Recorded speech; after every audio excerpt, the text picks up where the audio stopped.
Some men notice that their wives are reluctant to have intimate relations with them from time to time, and the reason is due to a number of organic and psychological factors.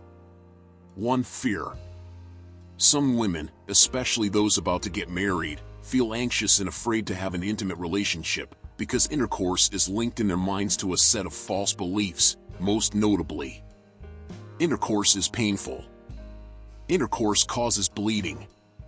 2. Post-traumatic stress disorder. A woman may be averse to intimate relationships because of her exposure before marriage to painful experiences, such as harassment or rape, because intercourse reminds her of what happened to her in the past. 3. Low self-confidence. It is possible that a woman's aversion to intimate relations stems from her lack of confidence in her husband's acceptance of her body shape during intercourse, especially if he has previously commented on this matter. 4. The husband's lack of interest in his wife's desires.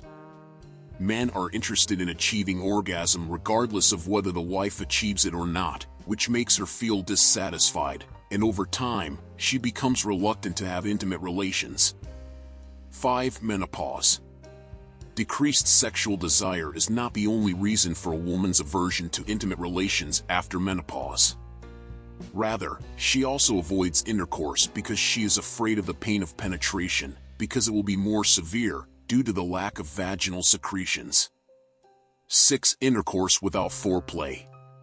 Some men engage in intimate relations directly, knowing that foreplay before intercourse is very important, because it stimulates a woman's sexual desire and increases vaginal secretions. 7. Routine. The husband must break the routine of intimate relations by having sex in places other than the bedroom or adopting new sexual positions, because the fixed pattern of intercourse is one of the reasons for a woman's aversion to it.